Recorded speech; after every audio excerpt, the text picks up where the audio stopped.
لیکن یہ بات اب روزی روشن کی طرح آیا ہے کہ تحریک انصاف کی ٹکٹ کی دوڑ میں اب صرف 2 شخص رہ گئے ہیں. ان میں سے ایک ہے تحریک انصاف کے اندرونی ذرائع سے جو میرے بات ہوئی ہے، ان کے کہنے کے مطابق کہ تحریک انصاف کا ان کو مل چکا ہے اور اس کا اعلان جلد یا بدیر کیا جائے گا. ڈاکٹر قادر کی بہت قریبی ذرائع سے جب میرے بات ہوئی تو انہوں نے بتایا کہ ڈاکٹر قادر آزادانہ حیثیت سے الیکشن لڑیں گے. بعض لوگ تو یہ بھی کہہ رہے ہیں کہ تحریک انصاف کی ٹکٹ کے لیے اپلائی کرنا ڈاکٹر قادر کی بہت بڑی کھیل تھی. ہیلو السلام علیکم ناظرین، ریاض کریں ایک بار پھر آپ لوگوں کی خدمت میں حاضر ہوں. ناظرین، جب سے الیکشن کمیشن آف پاکستان نے ضلع کرم کے حلقہ N45 پر ضمنی انتخابات کا اعلان کیا ہے، تب سے ضلع کرم کی سیاسی درجہ حرارت میں کافی اضافہ ہوا ہے. اور اس سیاسی درجہ حرارت میں اضافہ اور دیکھنے کو ملا جب تحریک انصاف نے اپنے امیدواروں کو اسلام آباد بلا لیا، جن میں سے کسی ایک امیدوار کو نامزد کیا جائے گا اور وہ تحریک انصاف کو اس حلقے پر ریپرزینٹ کرے گا. اب سب سے جو امپورٹنٹ سوال ہے کہ تحریک انصاف ان 8 امیدواروں میں سے کس امیدوار کو ٹکٹ دیتا ہے.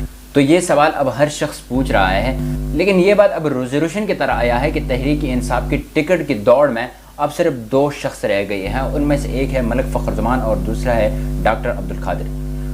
ڈاکٹر قادر اور فخرزمان میں جو ریس ہے، اس ریس میں ملک فخرزمان آگے ہمیں نظر آ رہے ہیں. تحریک انصاف کے اندرونی ذرائع سے جو میرے بات ہوئی ہے، ان کے کہنے کے مطابق کہ تحریک انصاف کا ٹکٹ ملک فخرزمان کو مل چکا ہے اور اس کا اعلان جلد یا بدیر کیا جائے گا. لیکن جیسے آپ کو پتہ ہے کہ سیاست میں کوئی بات آخری نہیں ہوتی اور فیصلے ہر وقت تبدیل کیا جا سکتے ہیں، لیکن زیادہ امکان یہ ہے کہ یہ ٹکٹ ملک فخرزمان کو مل جائے گا. اور بعض لوگ تو یہ کہہ رہے ہیں کہ یہ ٹکٹ ملک فخرزمان کو مل چکا ہے اور اس کا اعلان آج رات 12 بجے یا کل کیا جائے گا.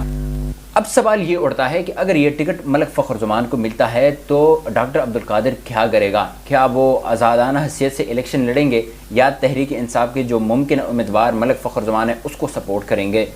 یہ بہت اہم سوال ہے. اس حوالے سے تو ڈاکٹر قادر نے ابھی تک کچھ نہیں کہا ہے، لیکن ڈاکٹر قادر کی بہت قریبی ذرائع سے جب میرے بات ہوئی تو انہوں نے بتایا کہ ڈاکٹر قادر آزادانہ حیثیت سے الیکشن لڑیں گے اور تحریک انصاف کا جو بھی امیدوار ہوگا اس کو وہ سپورٹ نہیں کریں گے.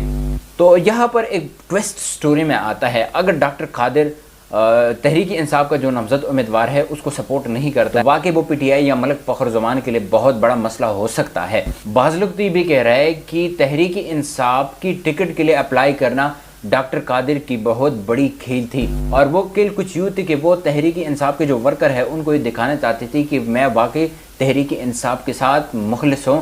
لیکن تحریک انصاف کی جو قیادت ہے انہوں نے اچھا فیصلہ نہیں کیا، تو تحریک انصاف کی ایک بڑی ورک فورس اس کو جوائن کر سکتی ہے، اس کی سپورٹ میں آ سکتی ہے.